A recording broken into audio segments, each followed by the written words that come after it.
They had the purport one verse before that, and there's no purport all the way till the end. Wow.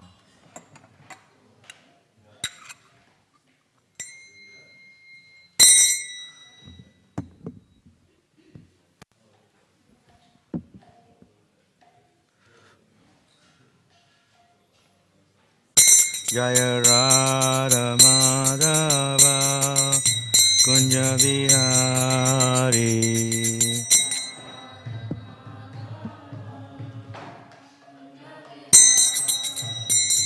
Jaya Radha Madhava Kunja Vihari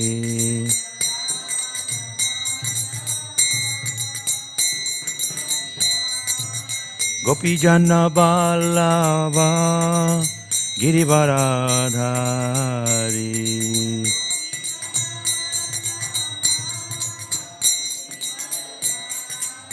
Gopi Jana Vallabha Girivaradhari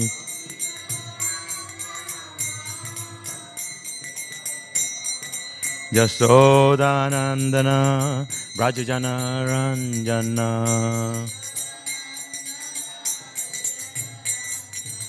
Jasodanandana Brajajana Ranjana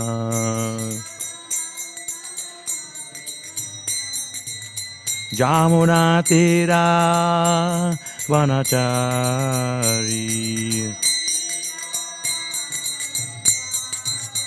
Jamuna Tira Vanachari Jaya Radha Madhava Kunja Vihari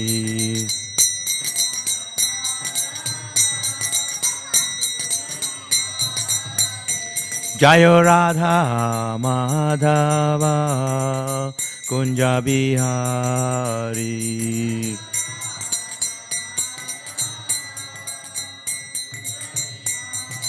Gopi Jana Vallabha Girivaradhari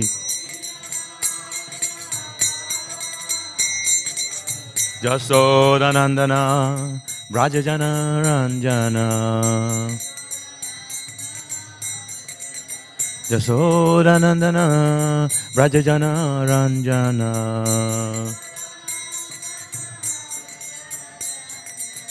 Jamuna Tira Vanachari Jamuna Tira Vanachari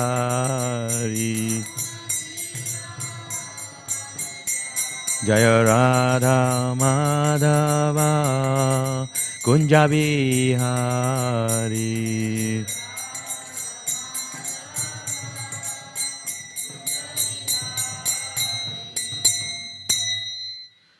Jai Vishnupada Paramahamsa Parivachivachit Divine Grace A.C. Bhaktivedanta Swami Śrīla Prabhupada Ki Jai Śrīla Prabhupada Ki Jai Nitila Jai Vishnupada Paramahamsa Parvikacha His Divine Grace Śrīla Bhakti Goswami Śrīla Prabhupada Ki Jai Ananta Koti Vaishnava Vrinda Ki Jai Granthara Śrīmad Bhāgavatam Ki Jai Nitai Gaur Premanande All glories to the assembled devotees, all glories to the assembled devotees, all glories to the assembled devotees, glories to Sri Guru and Sri Gauranga. Glories to Prabhupada.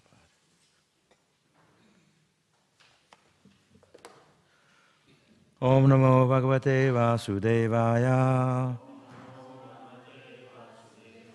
Om Namo Bhagavate Vasudevaya. Om Namo Bhagavate Vasudevaya.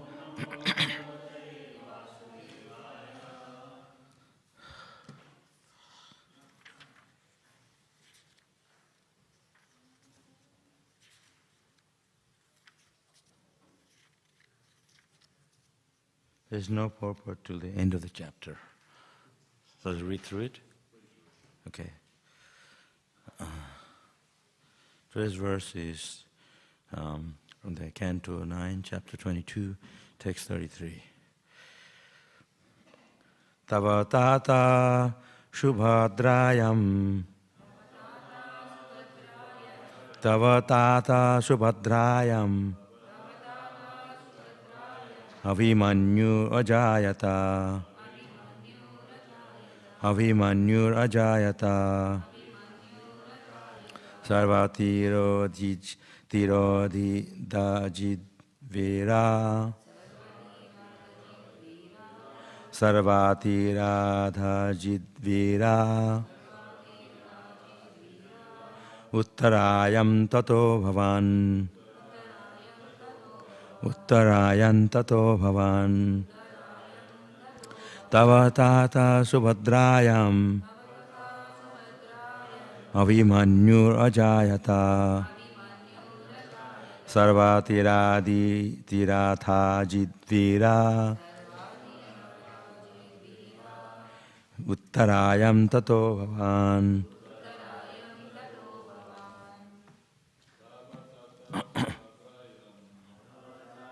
Subhadrayam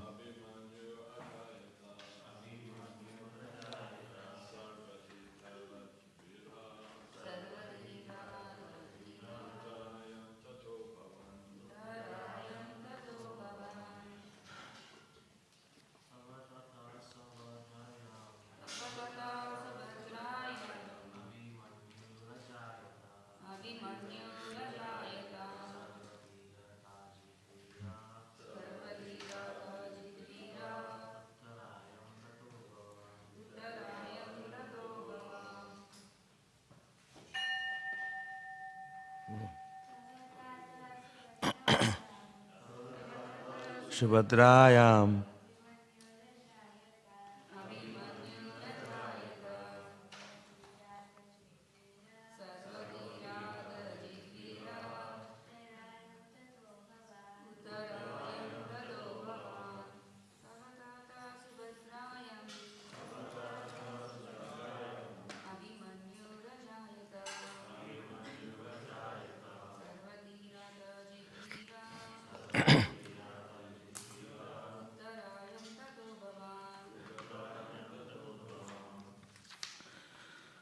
Tava, your, Tataha, father, Subhadrayam, in the womb of Subhadra, Avimanyu, Avimanyu, Ajayata, was born, Sarva Atiratha, Jit, a great father who could defeat the Atiratas. Viraha, a great hero. Uttarayam, in the womb of Uttara. Tataha, from Avimanyu. Bhavan, your good self. Translation. My dear King Parikshit, your father, Avimanyu, was born from the womb of Subhadra as the son of Arjuna. He was the conqueror of all Atirathas, those who could fight with 1,000 charioteers. From him, by the womb of Uttara, the daughter of Viradraja, you were born. Next verse. I'm just going to read the translation. Translation, okay? After the king dynasty was annihilated in the battle of Kurukshetra, you also were about to be destroyed by the Brahmastra, atomic weapon released by the son of Dronacharya. But by the mercy of the Supreme Personality of Godhead, Krishna, you were saved from death. Next verse. My dear king, your four sons, Janamejaya, Shrutasena, Bhimasena, and Ugrasena, are very powerful. Janamejaya is the eldest. Next verse. Because of your death by the Takshaka snake, your son Janamejaya will be very angry and will perform a sacrifice to kill all the snakes in the world. 37. After conquering throughout the world and after accepting Tura, the son of Kalasa, as his priest, Janamejaya will perform Asamera Yagyas, for which he will be known as Turaga Medhasa. verse 38. The son of Janmajaya, known as Satanika, will learn from Yagyavakya the 3 Vedas and the art of performing ritualistic ceremonies. He will also learn the military art from Kripacharya and the transcendental science from the sage Sonaka. 39. The son of Satanika will be Sabasranika, and from him will come the son named Asameda. From Asameda will come Asima Krishna, and his son will be Nemi Chakra. Next verse, 40. When the town of Hastinapur, New Delhi, today, is inundated by the river, Nami Chakra will live in the place known as Koshambi. His son will be celebrated as Chitraratha, and the son of Chitraratha will be Shuchiratha. 41. From Shuchiratha will come the son named Vrishtiman, and his son Shushena will be the emperor of the entire world. The son of Shushena will be Sunita. His son will be Nichakshu, and from Nichakshu will come a son named Shukinala. 42. The son of Shukinala will be Pariplava, and his son will be Shunaya. From Sunaya will come a son named Medhavi. From Medhavi, Nipanjaya. From Nipanjaya, Durva. And from Durva, Timi. 43. From Timi will come Brihadratha. From Brihadratha, Shudasha. And from Shudasa, Satanika. From Satanika will come Durdamana, and from him will come a son named Mahinara. Next verse. The son of Mahinara will be Dandapani, and his son will be Nimi, from whom King Shemaka will be born. I have now described to you the moon god's dynasty, which is the source of Brahmanas and Kshatriyas, and is worshipped by demigods and great saints. In the Kali Yuga, Shemaka will be the last monarch. Now I shall describe to you the feature of the Magadha dynasty. Please listen. Next couple of verses. Sahadev, the son of Jarasandha, will have a son named Marjari. From Marjari will come Shrutasrava. From Shrutasrava, Jutayu. And from Jutayu, Niramitra. The son of Niramitra will be Shunakshatra. From Shunakshatra will come Brihatsena. And from Brihatsena, Karmajit. The son of Karmajit will be Shrutanjaya. The son of Shrutanjaya will be Vipra, and his son will be Suchi. The son of Suchi will be Kshema. The son of Kshema will be Subrata, and the son of Subrata will be Dharmasutra. From Dharmasutra will come Sama. From Sama, Dhumatsena. From Dhumatsena, Sumati. And from Sumati, Subala. Verse 49. From Subala will come Sunita, and from Sunita, Satyajit.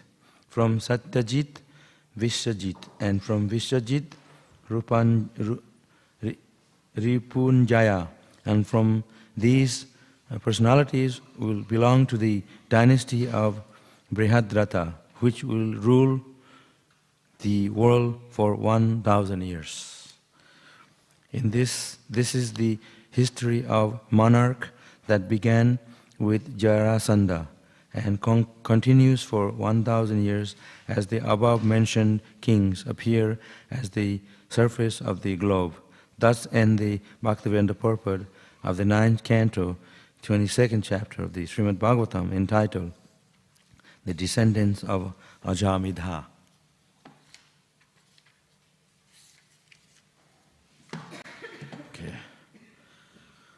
Kirati Vrandasya Granjana Slakaya Chakshunamitam Jena Tasmai Sri Gurave Namaha Panchakalpataravesya Kripasindevavasya Patitanam Pavaneve Vaishnavibhyo Namo Namaha.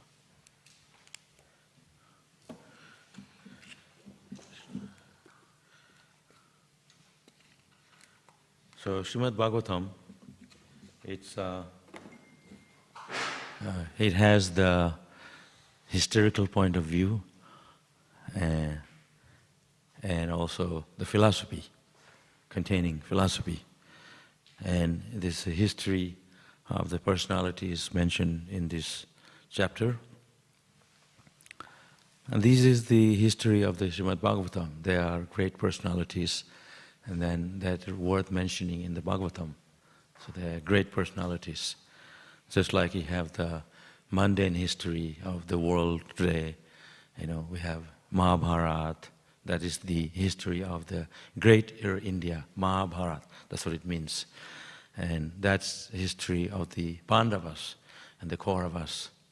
And in this history, there is two lines. One is coming from the line of Surya Vamsa, the sun god, and also the moon god. So there's two dynasties, just like the Lord Ramachandra came, one of this dynasty. And Krishna also came, another dynasty. There's different Surya Vamsa and the moon, the sun and the moon. So here it is just mentioned that this is the Surya Vamsa, the dynasty.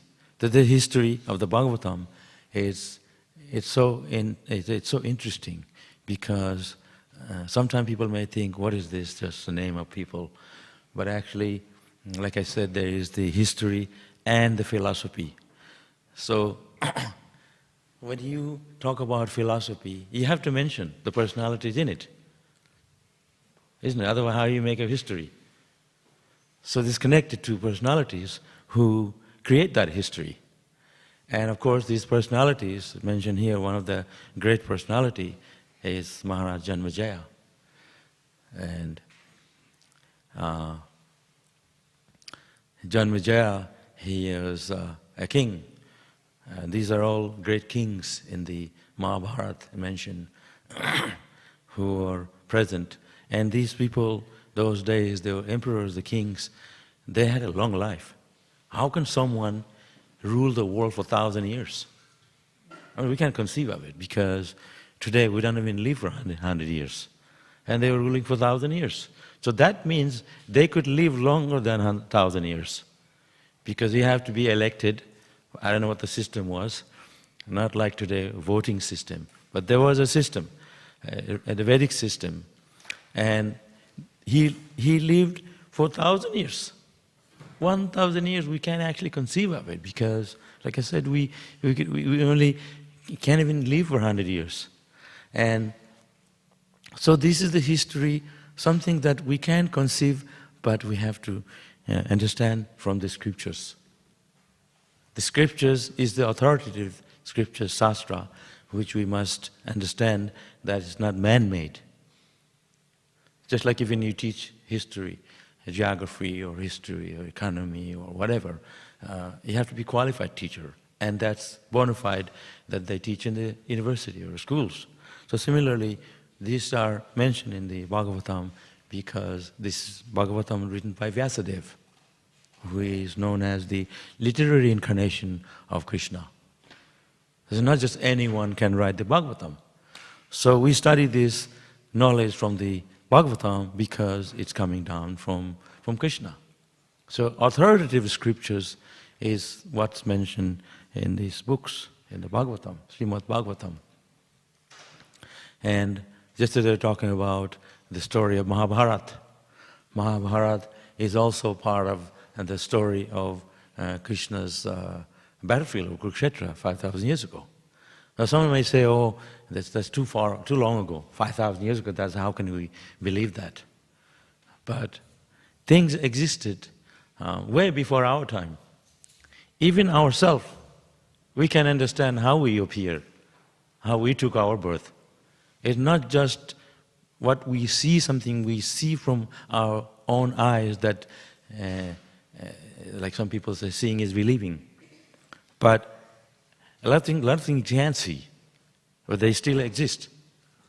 So it's beyond our conception because it's beyond our conception of idea of understanding, because we don't have that conception of the perception to understand something from so far away. So that's why the Bhagavatam is there. So the Bhagavatam explains, and we have to listen because, like I said, Bhagavatam is coming from Krishna. Similarly, it's not just we pick up anyone from the roadside and then give you a lecture in the university. So they have to speak according to what's bona fide, authoritative. So similarly, Śrīmad Bhāgavatam is authoritative scriptures coming down from Krishna. Evam param praptam imam raja sayo vidu. Krishna explains that this chain of disciplic succession, that's the knowledge being handed down. Like a disciple is qualified to become a guru, and then he teaches to his disciple. So similarly, we go to university, we learn certain subjects, and then we're good at it, and we become a teacher or lecturer, universal lecturer. Similarly, so these personalities mentioned in the Bhagavatam, they were the rulers of the world, the emperors of the world, and their family. That therefore is mentioned. Just like in India, if you are a member of a government, they give you like VIP reception. They take you in the government cars, and they respect them as like they're part of the family of the government. Similarly, these personalities, sometimes we may think, oh, why they're just mentioning family members, but they are part of that history, spiritual history. So even us, we're mentioning their names, it's not easy to difficult. It's difficult for us to mention some of these names, but just by uttering their names, we can also be benefited because of their spirituality, their qualities of so empowered and so potent in their name. Just by repeating their names, we can actually be benefited from it. Just like even Christianity, they have, names after Jesus. Peter, John, I don't know what the benefit is, but these are special personalities. So similarly, in our books also, there are special personalities like Srila Prabhupada. Srila Prabhupada, he wants us to remember Krishna. He is a servant of Krishna. But at the same time, you cannot get the mercy of Krishna without the mercy of the Guru, Srila Prabhupada. But he himself didn't say, just think of me. He said, think of Krishna. You know what I mean? So how is it like that? But those who are very pure, they think themselves very humble. They think of themselves to be low. But that is the character of a great personalities. But they themselves are asking us to remember Krishna. Because Krishna himself said, think of me, become my devotee. So those who are Krishna's devotee, they always want us to think of Krishna. So never mind all the names are mentioned here, but we have to, like I said, we have to see what the philosophy line is in connection to these personalities. And in the Mahabharata, it's mentioned some of these names also. Mahabharata is a greater India, and there was battlefield took place at the Kurukshetra. That place still exists today. That's not far from Delhi. Millions and millions of people died, and Kurukshetra, sometime people say, why you people, Hare Krishna, it should be very peaceful. Why there is a fight? But we have to understand that fight took place at a selected place, away from the city. That's the name of that place, is Kurukshetra. And when the war started, it was when they blew the conch at the sunrise, they start the war, and they blow the conch at the sunset, they stop fighting. And these people, they're fighting, they're killing each other, and at night time they're friends. That's a holy war. And they were drinking together at night, next day they're killing each other. But so, that's the rules of war, engagements, the rules of war. And it's mentioned that here, one of the verses mentioned weapon, nuclear weapon. They have nuclear weapon, a very powerful weapon. They don't want to use, but somebody may use it, because we have so many, nutcases, they never know, they may end up using. So they had nuclear weapon at that time, 5,000 years ago, is a celestial weapon. They can aim at someone,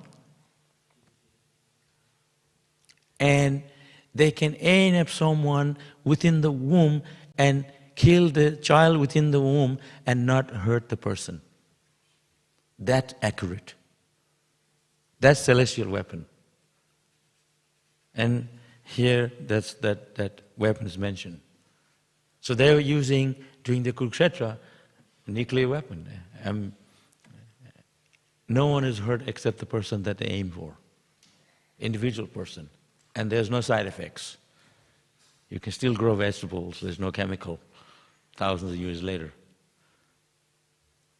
So, when you talk about these things from the Bhagavatam, we know that someone, like I said, someone may say, why these things are mentioned, is beyond our understanding. We see what we believe what we see.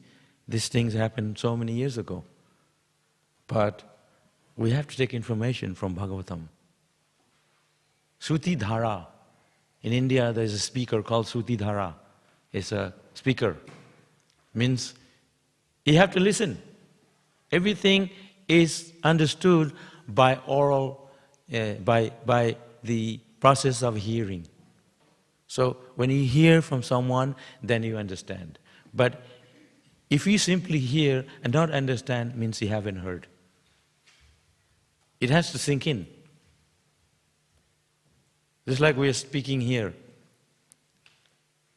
You have to listen what I'm saying. Suppose you're not listening, then at the end of the class you haven't heard what I spoke. So the point of understanding is when you can actually hear it. Sravanam, Kirtanam, Smaranam. Sravanam, Kirtanam. Our process is to hear and then you repeat afterward. Sometime in India when you're singing, everybody starts singing together. But actually we sing, you listen, and then you sing afterward. Otherwise, what's the meaning of a leader? We're singing, so we all can sing together. So there has to be, so there is a system for everything of propagating the knowledge. The propagation of the knowledge is handed down from Krishna to his disciple Arjuna. 5,000 years ago, Krishna spoke to Arjuna. And this Bhagavad Gita and the Śrīmad Bhāgavatam is similarly coming down from guru to disciple. Just like nowadays, we import people for knowledge. But that's a good thing. But at the same time, we should also cultivate amongst ourselves so we can teach others. And at the same time, we can bring someone who have the higher knowledge, so they can share that knowledge with us. That's also a good thing. That is the parampara. We don't say like, I know everything. So everything has to be learned from an acharya, from a spiritual teacher who has that understanding because he heard it from his guru. That is the system. On my own, I don't have the knowledge. What I'm saying here, because I learned that knowledge from the guru, and the guru heard it from his guru. So that's how it's handed down today, that knowledge, scriptural knowledge.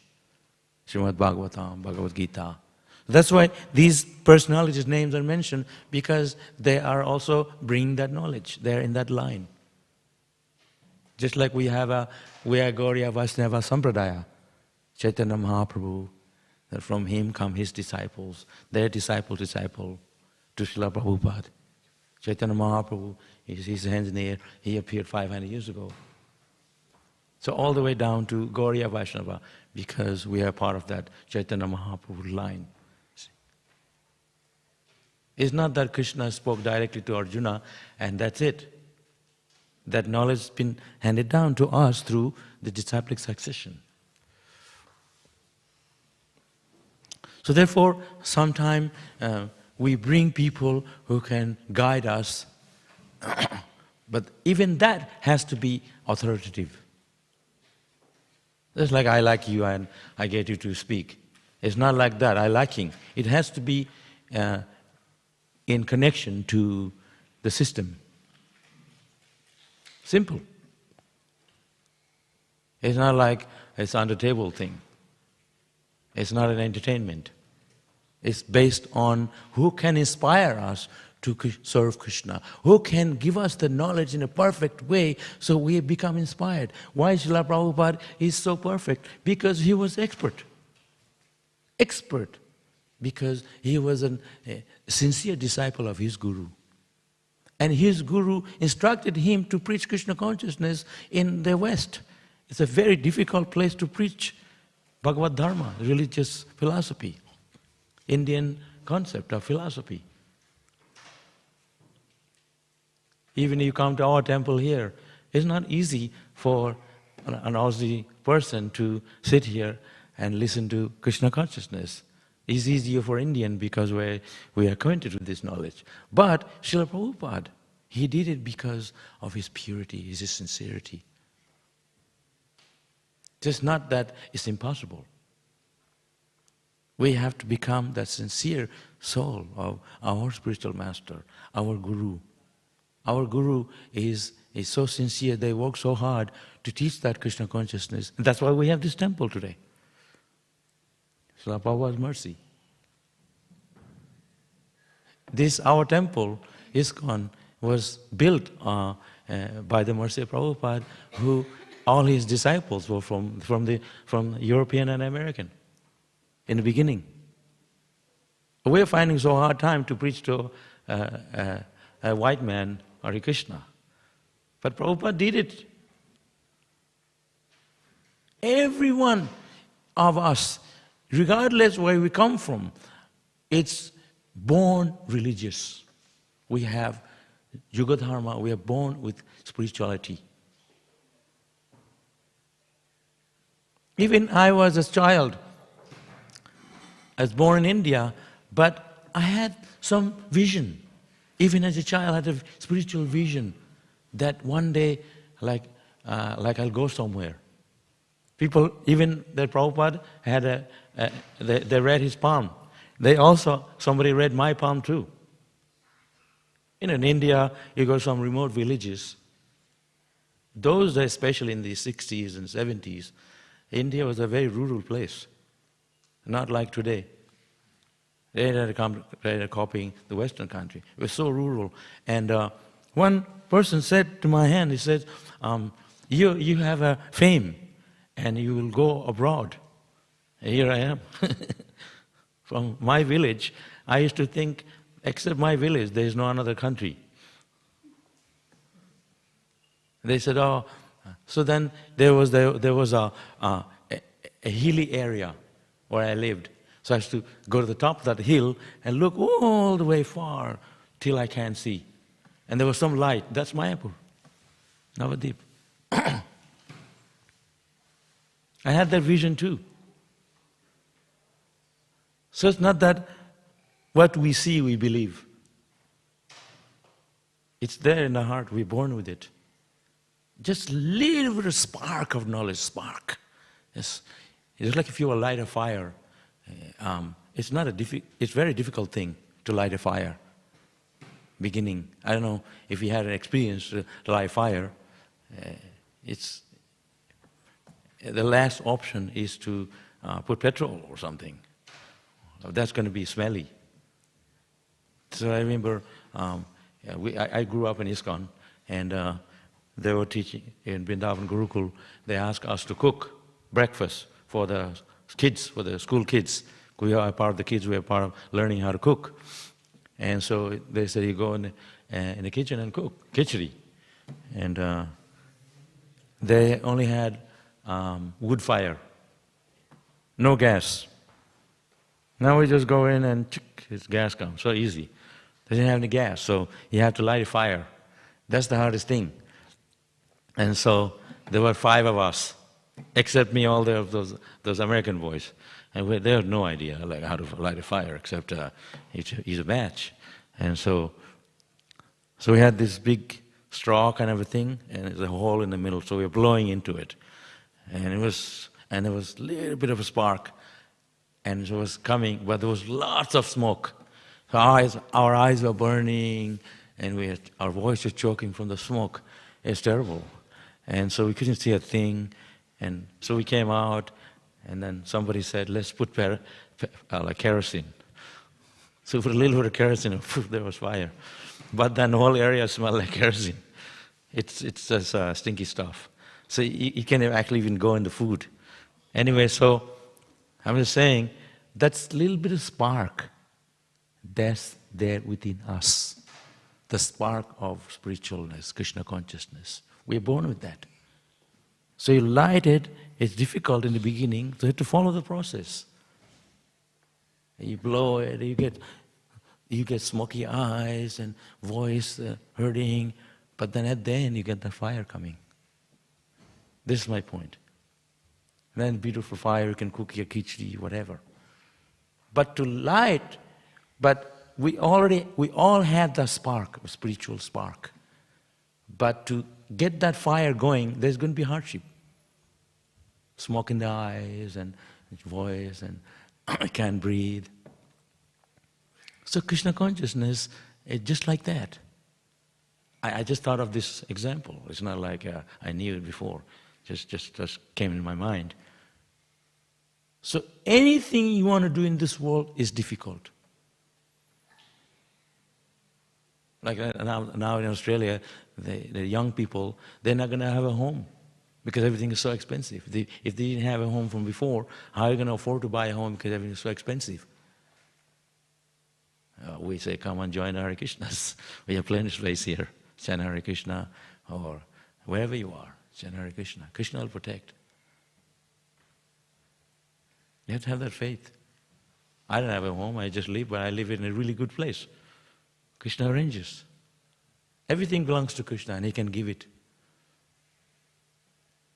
So, everything is difficult, but at the same time we have to put ourselves in the humble position. Trinadapi sune chena. Chaitanya Mahaprabhu said, if you want to chant Hare Krishna, the quality of chanting Hare Krishna is in his character, how we approach Krishna. Krishna is there in the name. You can approach Krishna by chanting His name because He's there in the name. But to chant His name also, there is a quality chanting. Avoiding offenses. So many things are there. So it's not that, oh, show Him to me if He's there. He's there in the name. He's there, Bhagavan, Krishna is there in the name. So similarly, if you can mention the name of a devotee, you mention the name of Prabhupada, it's very good feeling, because if someone is full of good quality, you just mention their name, everything opens up. You feel, wow, the history behind that person, how they live their life. It reminds you of Krishna because they are Krishna conscious. That's why their names are mentioned. Just like if I say Prabhupada, then everything about Krishna comes. How he went to America, how the whole history comes in your mind. So therefore, if we can mention of someone who is very pure and spiritual, it reminds you of Krishna because they're connected to Krishna. It's not that you can jump to Krishna. You have to go through Guru. You have to go through his representatives. Spiritual life is a very sacred thing. You have to come in that mood of humility with love and affection for all of us, for all the living entities. It's not something, a macho thing, I will do it. You have to have that admiring, that spiritual consciousness deep in your heart to be able to approach that personality and that Krishna and his devotees. You have to have that humble attitude. Then it will all manifest to you. It's all there. Prabhupada was asked, right in the 60s, when Prabhupada first went to America, there was hardly any temple. And the reporter asked Prabhupada, how many disciples do you have? How many temples? He says thousands of disciples. He probably had only 500, right in the beginning. And he says thousands of temples. Just matter of manifesting it. So it's there. Whole world is a temple. We're living in Krishna's hand. They said when you lean against the wall, that's Lord Balaram. Actually, that's why I said don't lay against the wall. You're leaning against, but everything is held up by Krishna. It's all Krishna's. If you have that vision, it starts with your own self, because your heart is a temple. Krishna is sitting in your heart. Hridaya Arjuna Tishtati. Krishna says, I'm sitting in the heart of all the living entities. So every person, their home starts with yourself. Your body is a temple because Krishna is sitting there. That's why we say, don't abuse your body. It's a sacred. Body is sacred. Take a good shower, go to the temple, because your body is mandir. We are running to the temple, but before that you have to understand, Krishna is right there in you. You can see Uttama-adhikari, pure devotee, they see Krishna everywhere. Not only in the temple. You can see Krishna everywhere. But that's not us, we're not on that level. We need to have a place where you can go and see Krishna and pray. That's why Krishna have Archa Vigraha, the deity worship, form of deity worship. There's a process, a method of deity worship where we can come in front of them and pray to him and serve him. There's a whole process. But before that, another level is that Krishna is everywhere. We're not on that level, therefore we have to go to a place where you see Krishna, actually. So, Śrīmad Bhāgavatam is not something you can simply understand. You have to listen from a devotee. You have to listen from somebody who knows. Just like I said before, you don't hire someone to give a lecture in a university unless they have the degree. Authoritative understanding, authoritative from a source. Similarly, if you want to know these things, you have to listen from Bhagavatam. And the Bhagavatam has to be spoken and by a devotee, an authoritative devotee. It's so amazing, actually.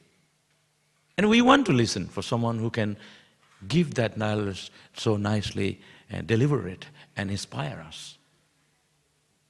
It's not a question of like a big number. It can be one person. Srila Prabhupada was giving a lecture, and not Srila Prabhupada, Bhaktivedanta Saraswati Thakur, he gave lecture every evening, and Srila Prabhupada, he came to see him. He said, he was walking around with his friend, and his friend said, there's a Swami here, let's go see him. He said, no, I don't believe all these Swamis. There's so many Swamis in India. Why I want to see the Swami? He said, no, this Swami is very special. You have to see him. So he dragged him to see Bhaktivedanta Saraswati Thakur, which is Prabhupada's guru. As soon as he walked in the door, Bhaktisiddhanta Saraswati says to him, he didn't know him, he saw him for the first time. He said, you are going to preach Krishna consciousness in the English language in the foreign country. Because it's all pure people, they know these things, it's all connected.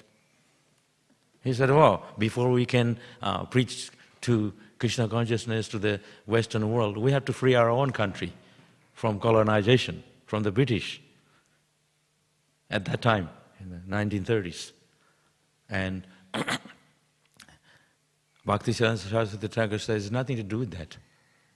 We are all bound up by Maya in the material world, illusion. That's only an external thing. We have to liberate ourselves, our soul, from conditioning of the material existence through spiritual knowledge. He understood. Years later, Prabhupada went to America. And there was a handful of people right in the beginning. They were sincere people. Americans, Europeans. Prabhupada met Beatle in the UK, in the Beatles. And one of the Beatles was George Harrison. And George Harrison, he was in love with Prabhupada. He donated the mansion, Bhaktivedanta Manor, where we have today. Thousands of people coming every day at the manor. That's his mansion, with land, a river flowing through. It's a wonderful place.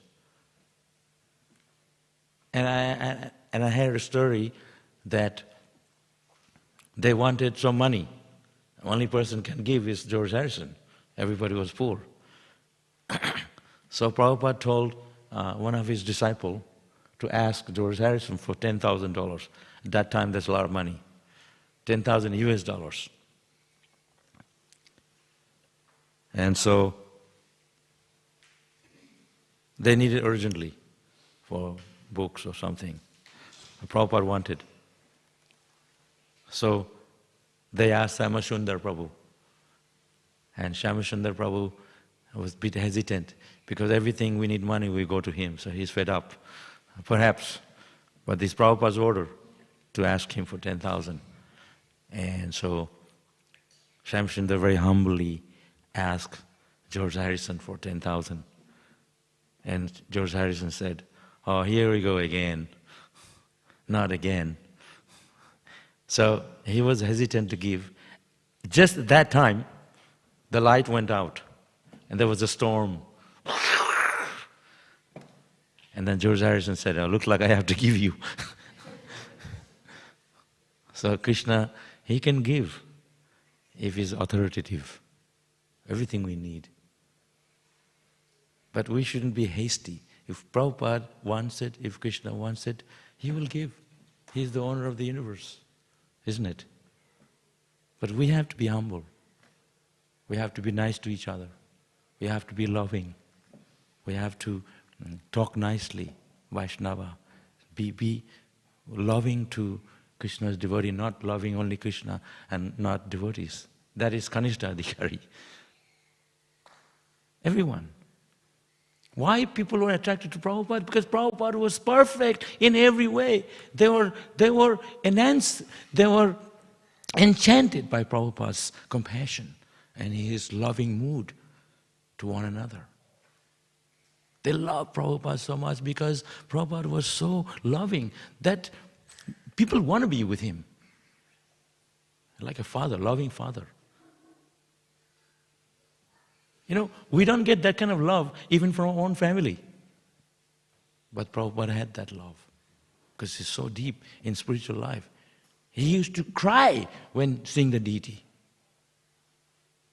So Prabhupada was so pure that tears, like it mentioned in the scriptures, the tears flowing from his eyes, hair standing in when people chant Hare Krishna. And Prabhupada had that. And Prabhupada was, he can attract all these people. Bums in the street. I remember when I first came to Australia in the 1980s, you can walk down our street, our temple in King's Cross, Sydney. Pretty nasty area. It's all a red light area. And we go to Mangalarti being approached by a prostitute. on the way to the temple. Come have fun with us. I said, we're going to have more fun than you, chanting Hare Krishna, singing and dancing. That's what we had to go through. It made us strong brahmacharis. We're living in a very intense place, King's Cross. And I remember me and another devotee, we used to stay up all night, guard the temple, because people were crazy. Like they used to throw rocks at the temple and all kinds of stuff. As soon as you walk out the temple, the Darling Horse Road, there was all prostitutes lining up. That's our temple. We're having a pretty good time here.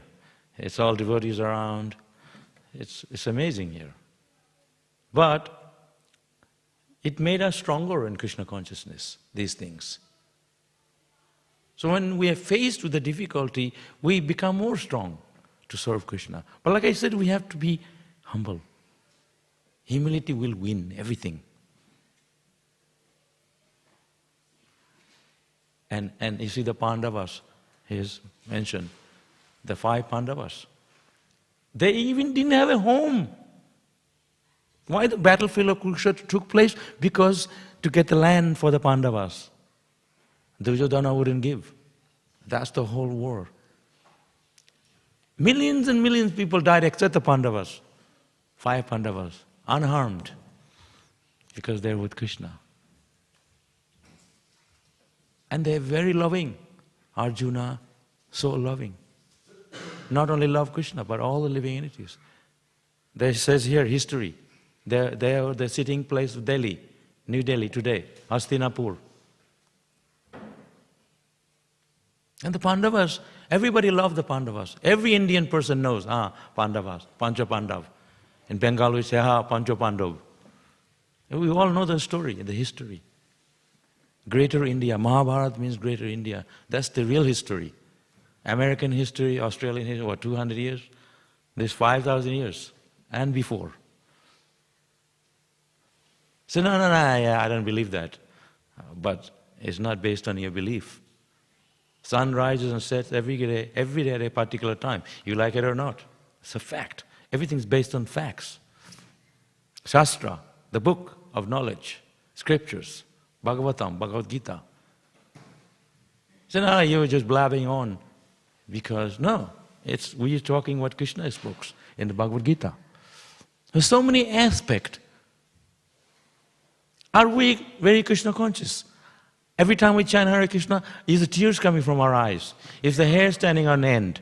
Are we rolling on the ground?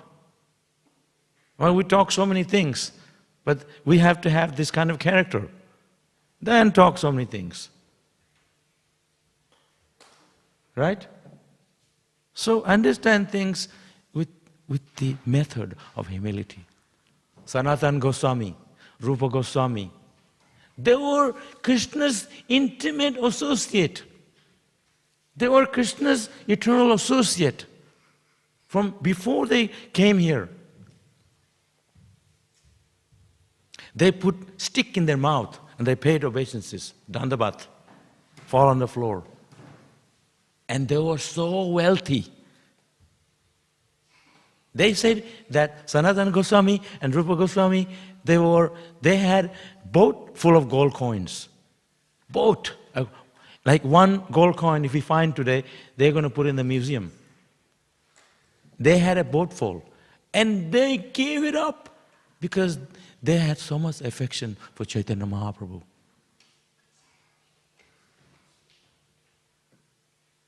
Give it up. They just want to be Chaitanya Mahaprabhu.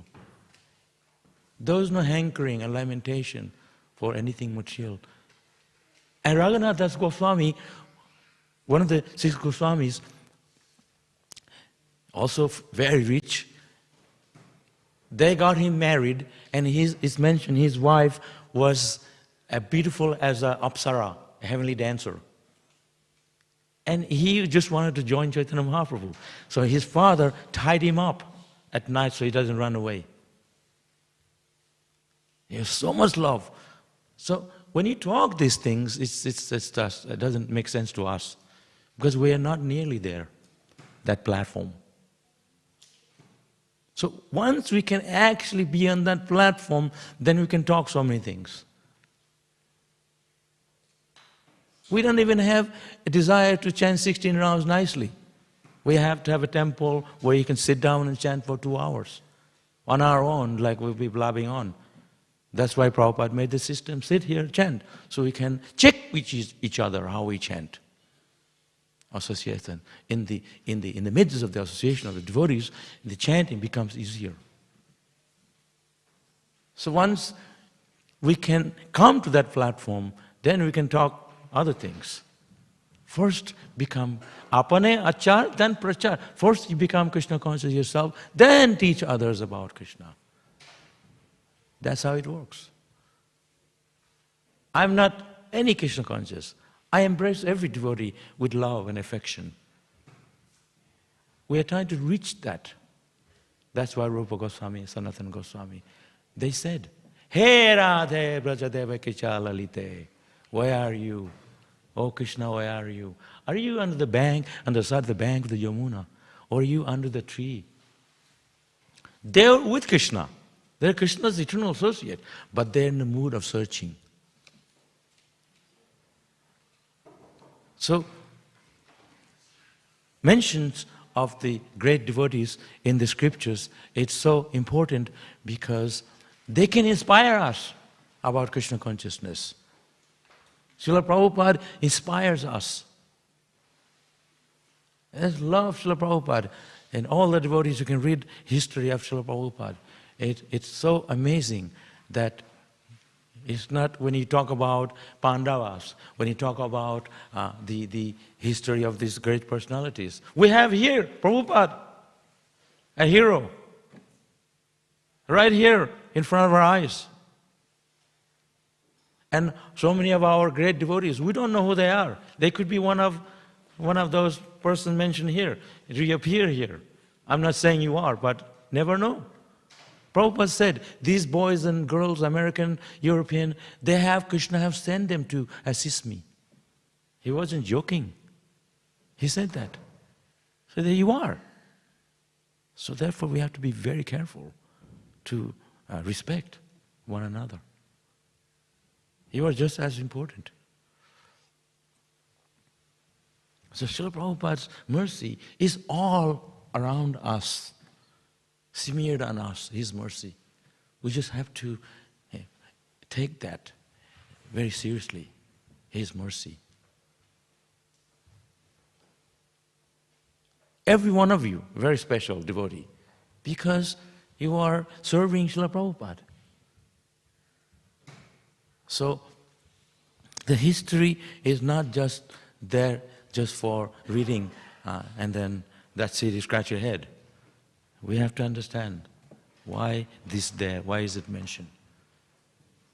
The history of the Bhagavatam. It's so wonderful. Srila Prabhupada, Hare Krishna, Srila Prabhupada, that's all we know. We don't know much about Krishna, but we know Srila Prabhupada. If you love Srila Prabhupada, if we have desire to love Prabhupada, we love each one of you. And stay thick and true to Prabhupada. Because Srila Prabhupada's mercy that enabled us to have any little thing we have spiritually is His mercy. All of Indian, Western, wasn't for Prabhupada, if you didn't go to America, where would it be today? So see it that Pandavas, they worked so hard. They were always attacked by Duryodhana, always attacked. But they never forgot Krishna. They were so humble. They didn't fight back unless Krishna told them to. Kurukshetra is Krishna's plan. In fact, Lord Balaram, he said, this is too much for me. He went for a tour of the Holy Tirtha. He said, I don't want to fight. I don't want to be part of it. You fight. He told Krishna, you fight with your friend, Arjuna and others. He went for a Holy Tirtha. He couldn't handle it. But the Pandavas, they, regardless any home or any material facility, they just love Krishna. They just want to be with Krishna. They don't care anything else. The gopis. Why they're known as the highest devotees? Because they love Krishna so much. They don't care what happens. They're so absorbed in Krishna. That's kind of my attitude. Never mind. When I got initiated, I was only 9 years old and Prabhupada said, "Oh, I can't initiate you." And he said that. He looked at me like amazement. I walked up and he said, he looked for Bhavananda. And Jayapataka, where are they? And luckily they were around. So Prabhupada can initiate me. And I was thinking, oh my God, what's going to happen now? He's not going to initiate me. Because I'm already up there, in front of him. I recommended. There's no turning back. And he said, and then he closed his eyes and opened his eyes and then he said, never mind. So we all have connection with Krishna, but we have to uncover that. And that requires humility. It's not just a book knowledge. We have to practice that knowledge practically. Chant Hare Krishna, he says, tears in the eyes. Okay, no tears, but at least go deeper. And I knew one devotee, he was chanting Hare Krishna, and he was chanting Hare Krishna like he was eating Krishna. Hare Krishna, Hare Krishna. I couldn't believe it. Like I said, Prabhu, wow. I went close to him and I put my ear next to his mouth to see actually, he's really trying hard to clearly chant Hare Krishna. Hare Krishna, Hare Krishna. Like as if he was actually swallowing Krishna. But sometimes that's what it takes to be like some sincerity. You really you're really trying hard to what's mentioned. And Krishna, like I said, Krishna sitting in your heart, He will inspire you to serve Krishna. He will empower you. He will give you energy to serve Him. It's not always based on money. Prabhupada started without money. They said, no money, no talk. That's all nonsense. Of course, we need money. But Prabhupada had that faith in Krishna so much that regardless of any material conditioning, he just loved Krishna and he knew he had that strong faith. That's Uttamadhikari. That they have so much faith in Krishna and He will give. Talk less, work more. Don't talk so much. Work and show the result. And Krishna will provide. Just like Prabhupada. Just like Prabhupada. Srila Prabhupada, he just sat under the tree with nothing. No money, no friend, no food. One person came to Prabhupada and said, "Oh, Swamiji, can you please, Asirvad do, please bless me." Indian people are really good at that. They see anybody wearing saffron, they're some saintly, and they say, oh, they have the power to give you a blessing. I get that all the time. They jump for your feet and stuff. And Prabhupada, he started bugging Prabhupada. Prabhupada kept ignoring him. Because he knew this guy is not sincere, he just wants my blessing for something. Prabhupada knows these things. But he wasn't ignoring him, but he knew what was going on. So he kept saying, "Oh, Swamiji, please bless me." And he was giving a talk when he was actually disturbing Prabhupada. Prabhupada, he got angry. He said, "You want my blessing? Are you ready to live on the side of the road with nothing? In your undies, chant Hare Krishna?" He said, Swamiji, I see you later. Baad mein dekhega. And we're talking so many things. But are we not ready to surrender to Krishna? We want this, we want that. We have to first show your character, spiritual character. Prabhupada went without anything. No hotel, no money, no prior arrangements. He just went there because he loved his guru. On the Jaladuta, on a ship, there's a cargo ship, not even a luxury ship, in a cargo ship. And he was sick, heart attacks, seasick. I remember I took a big ship from London, somewhere Dover, all the way to Ireland. I thought, well, I'm going to really, people all talk about luxury ship, so I want to see it, how it is. So I got on a luxury ship, and huge ship. I had no idea, because I know only a small, like a dinghy, a boat, a small boat.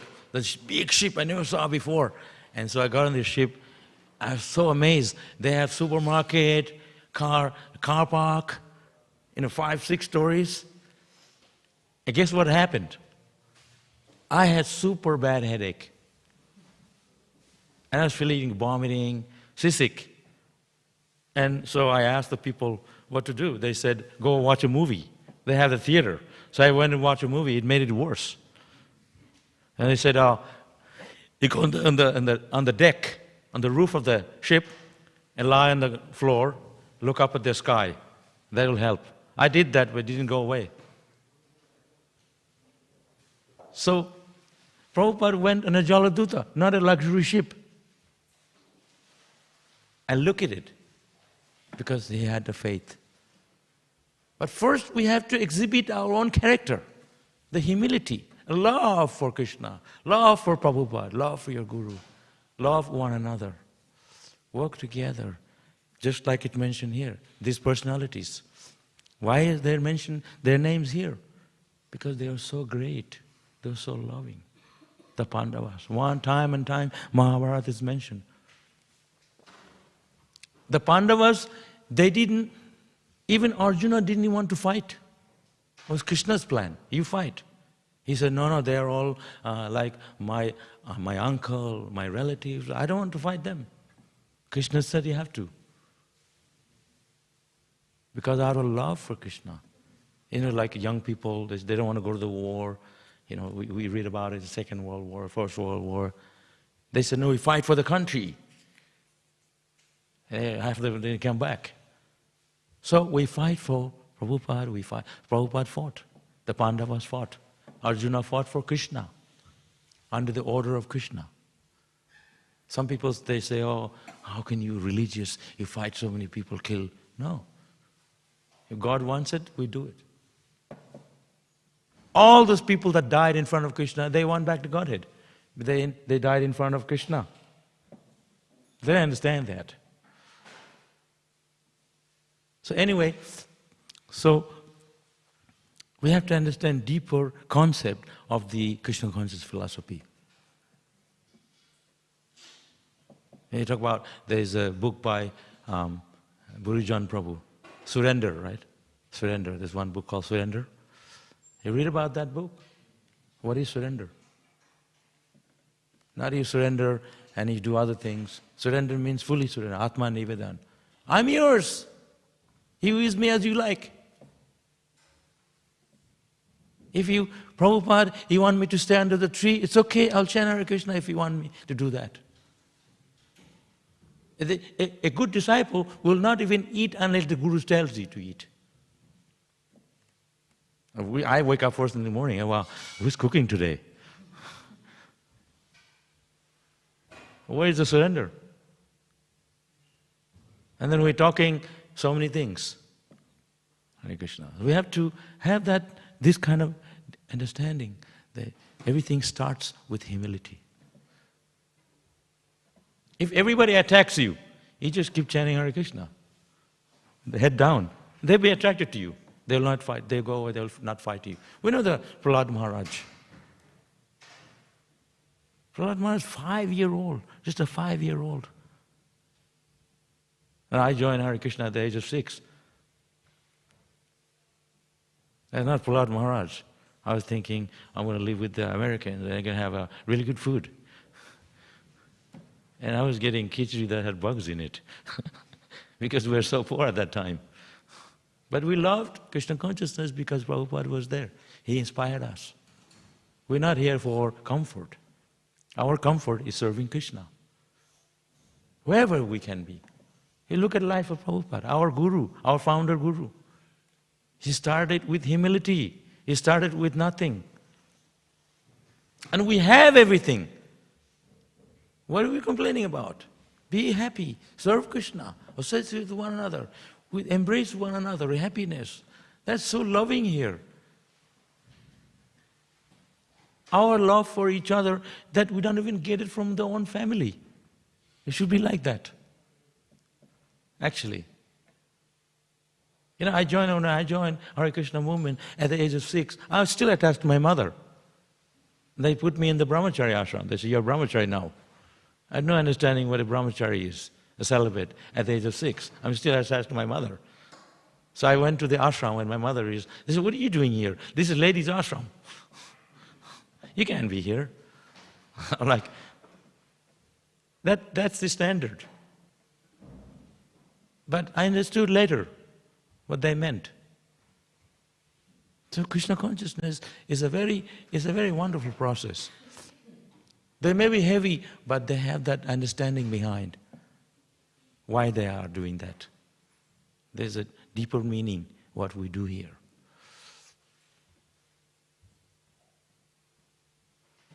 You can chant Hare Krishna. The 6 Goswamis, like I said, 6 Goswamis of Vrindavan, they are the eternal associate of Krishna.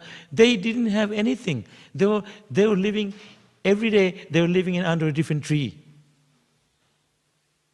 And they wrote so many books. There was no technology. They wrote, it mentioned on the palm of a leaf. And that's why we still have those books today. Rupa Goswami wrote Bhakti Rasamrita Sindhu, Nectar Instruction, Upadeshamrita. These are written by Rupa Goswami, and they didn't have a printing press. They didn't have like all the software that we have today. They wrote it in a palm leaf. How hard it was. All day and night. They said, it is said they didn't even eat, they drank one little bit of buttermilk as food.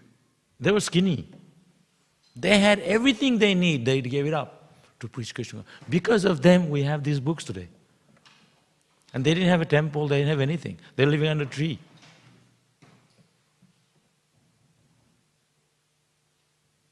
So you have to understand the circumstances. That's my feeling.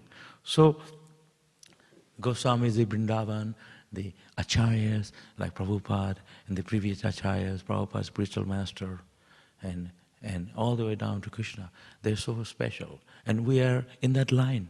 How lucky we are to be part of that family of Prabhupada. To be family of Prabhupada means we are a family of Krishna. Krishna had a big family. Krishna had 16,180 wives. Each wife had their own family that Krishna married to, then expanded himself, and each of those wives had 10 children. They had their own 10 children. We can't even have a calculator to count how many how big the family was. And we are part of that family. How lucky we are. So we can be part of this family mentioned in the Bhagavatam. These people, Janmajaya, Bhima, Sena, the Pandavas. We are part of that history, Mahabharata. Yeah, so if you can live harmoniously, the only way to live harmoniously is we can be together as a friend, as a good devotee, and with respect and love with one another. Then everything's going to become so smooth. That's all. Prabhupada was here. I remember Prabhupada was, when we all saw Prabhupada, we forgot all the things. Like we didn't get our meal, it was not very good. We just, out the door. We felt so because we saw Prabhupada. Yeah, that's how it should be. So when you chant Hare Krishna, just like when you live out there, you're driving and people swearing at you, showing their fingers if you do a wrong way. There's so much hardship out there. People, as soon as you get out of the car, you come in the temple room, you feel like you are in a spiritual world. You forget all those things out there. That's what it means to be Krishna conscious. That's what it means when you are seeing one another with devotees. It's so good feeling. Sadhu Sangha, Sadhu Sangha, Sarva Shastra. Why the scripture says again and again we have to associate with sadhu? Because that's what it leads to that spiritual consciousness that rubs onto you. If you can't produce that, then this material world can't do that. So we have to create that atmosphere. We can give that sadhu sangha, the love that we are deeply looking for, spiritual consciousness. We can be all so close to one another. I have never been in this temple that we are that close, only on big festival days. But that's good. I went to many temples in India. They were like so close, and no one is complaining. Everyone is happy. Oh, Bhaktivedanta, and the people throwing coins, they're landing in your ears, and the coins are hitting your head, and it's landing in your pocket, and people didn't complain. And then the curtain opens, hey, Jai, Radhe, Jai Bhaktivedanta. Because they're immersed in loving Krishna. They don't even know who is next to you. That is such the atmosphere, that is such a loving, I still always remember this. So like that, we are so lucky that we know each other, we know one another. And it's even better, we are family members. I saw, when I was a little kid, I saw a picture of the demigods. That's the picture where Lord Vishnu is lying down and the demigods around him. And I said to my mother, why is this one different color? One was blue, another one was green, someone was yellow. I don't know. They made that picture like that. Different people have different color. So years later I understand that there's variety in the spiritual world. Variety, but everything is harmoniously. Everyone is serving Krishna. Vishnu lying there, everyone different color, body, and someone's tall, someone big, someone yellow, someone red. Everyone is looking at Krishna. It doesn't matter, there's variety. But the common goal is that Krishna. Because the goal, the essence of everything is Krishna in the center. Doesn't matter what is there around.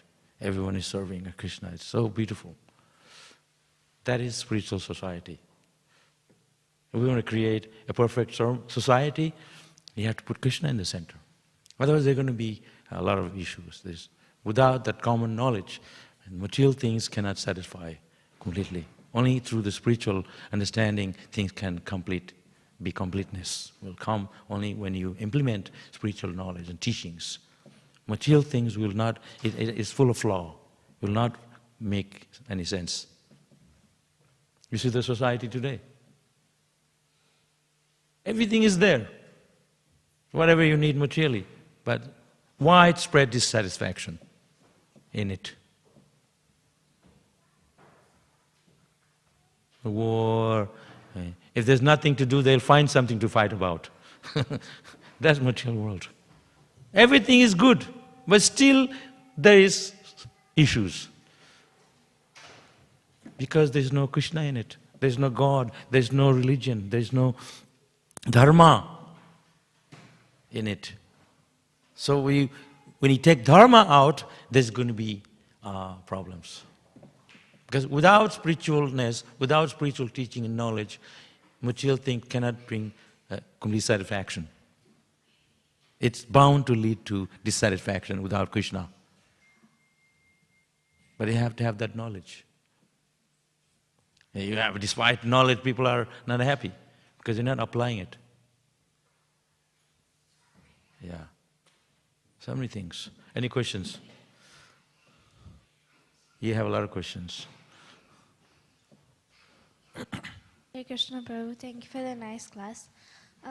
Prabhu, I wanted to ask, sometimes as practicing devotees, when we're doing Krishna consciousness, doing our services, our chanting, sometimes the days go by with a lot of enthusiasm, like we're so excited. But then a day comes when we're like really tired and we do not want to do anything at all. We just lack the enthusiasm that we had. So how do we always keep that enthusiasm bright and alive? I don't think you have that problem because you are here every day. I should learn from you. She's there every day, like determined. But we went in Harinam last night, and we used to do our Harinam in front of our Flinders Street station. Now they have, there's 3 or 4 groups there.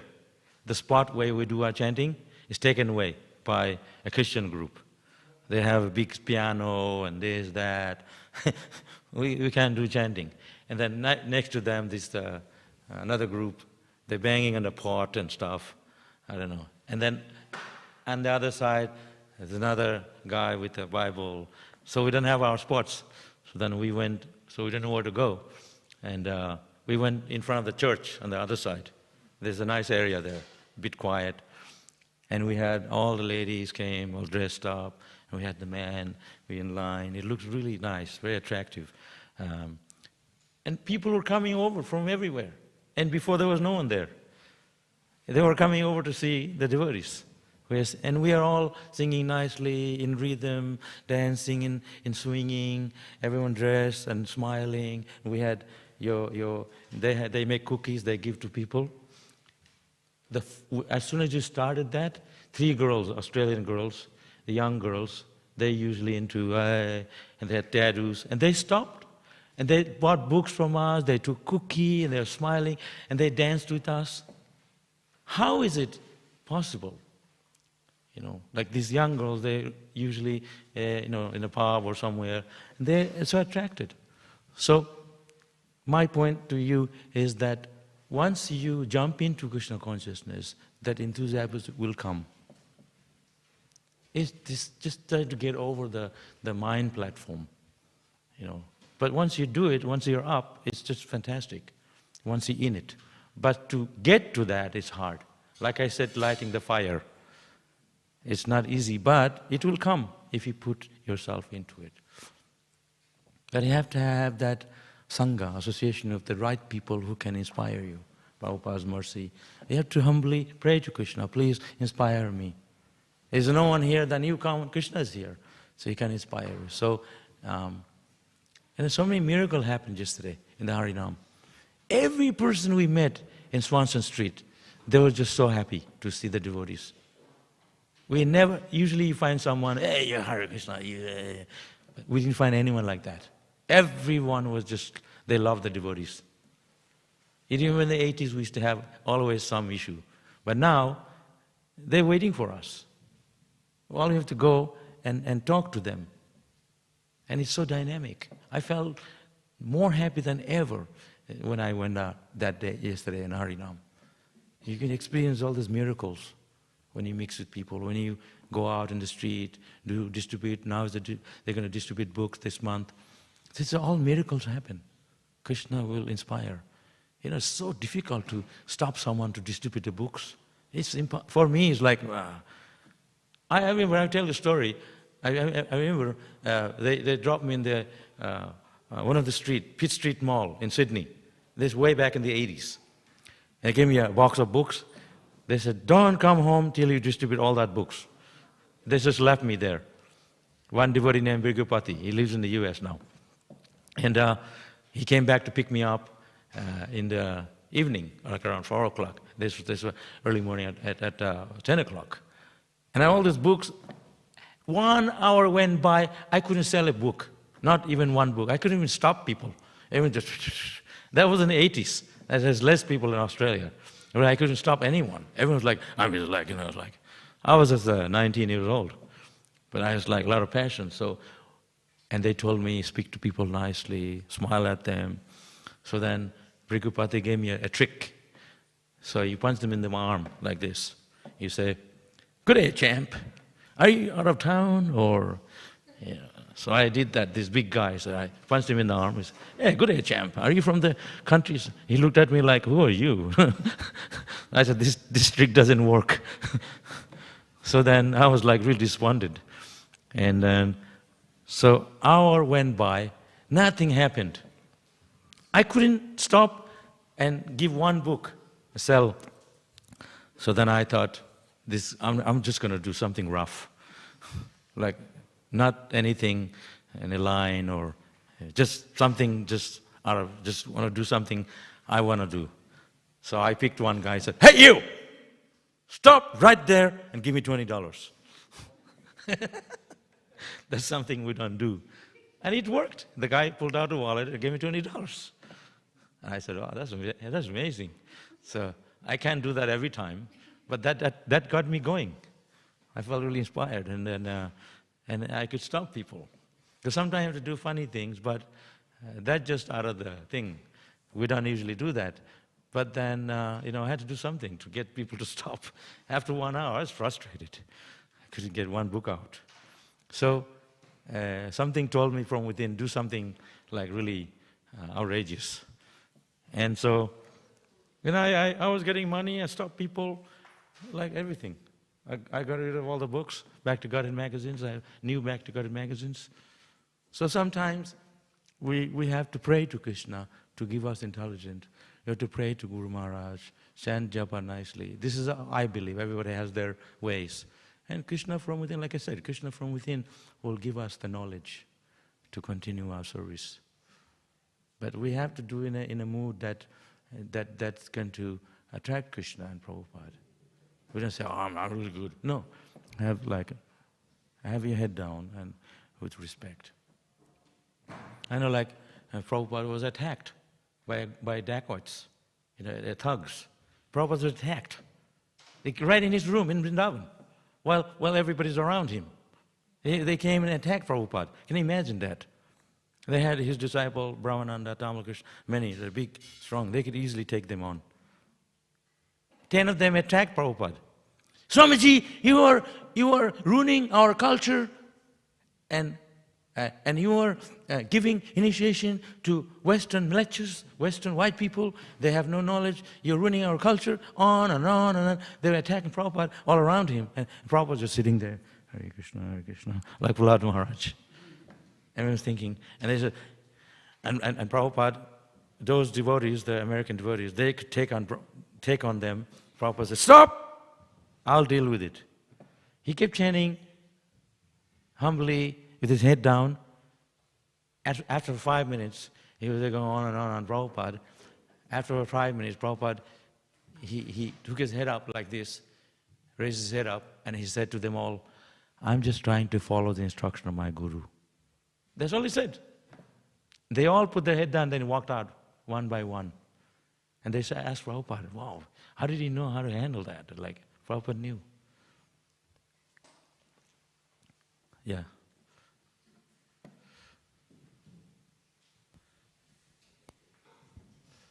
Hare Krishna, Prabhu. Very nice class. So you mentioned that, the progress in the spiritual world, a spiritual practice is the mercy of the Guru. One should be under the shelter of Guru. And the Lord is very, very merciful, practically for everyone. But often we see that, the even exalted personalities, they waste the mercy. For example, Lord Brahma is the, he is the creator of the whole universe, such a exalted position. But that was the mercy of Krishna. But then he forgot and he basically came attack Krishna, that is the Brahma Leela. And even in the Indra's case also see, he became a king of Sargaloka, but still, and Manigriva, Nalakuvera in the Damodar pastimes. So there are many, many incidents. So that, in this material world, when we are conditioned that, we don't use the mercy the way we should be. Yeah. So, in that sense, in our spiritual practice, how we should remind or how should we prepare ourselves to remind ourselves of the mercy of the Guru and Krishna, and not to misuse our position. See, of course we know these are Leela, one thing, Krishna's pastimes. Also, Krishna uses them for our understanding, to further our understanding. Just like Prabhupada.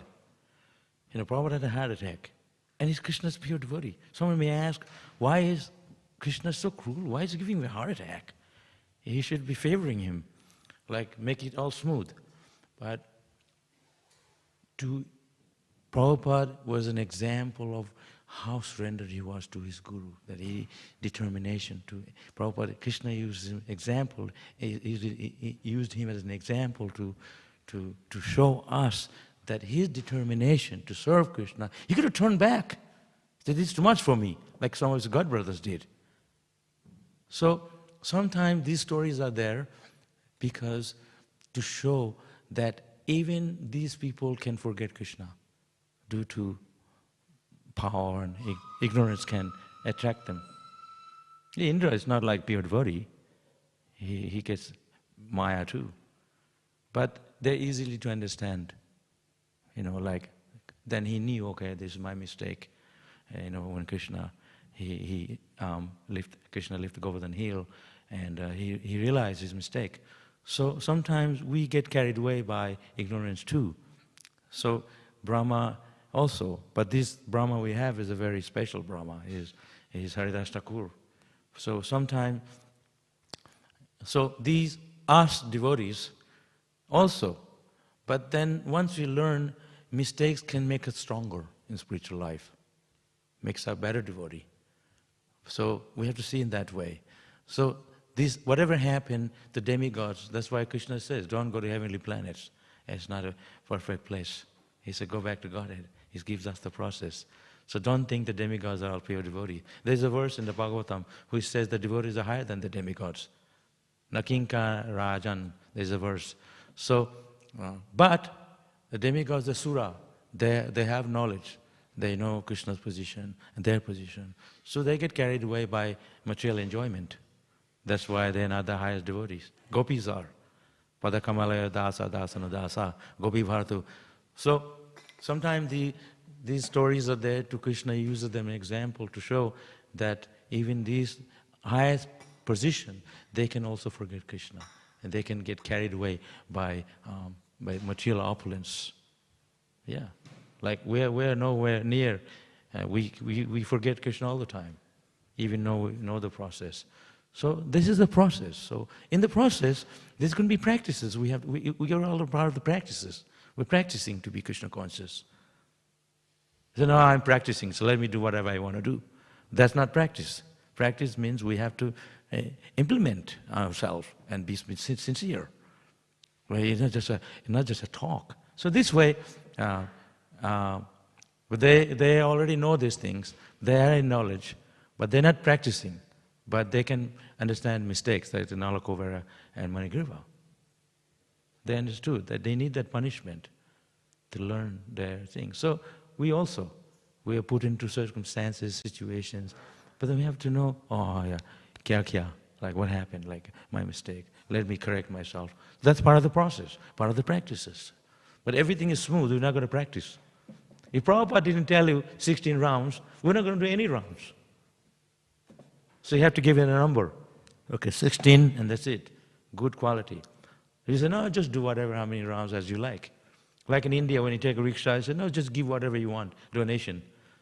Then you may give 1 rupee. Maybe it costs 200. So they have to put the price. It's fixed.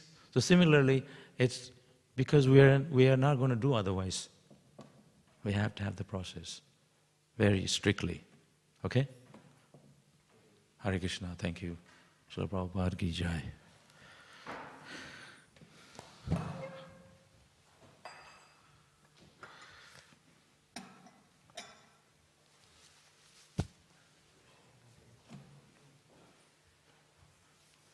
Good to see you.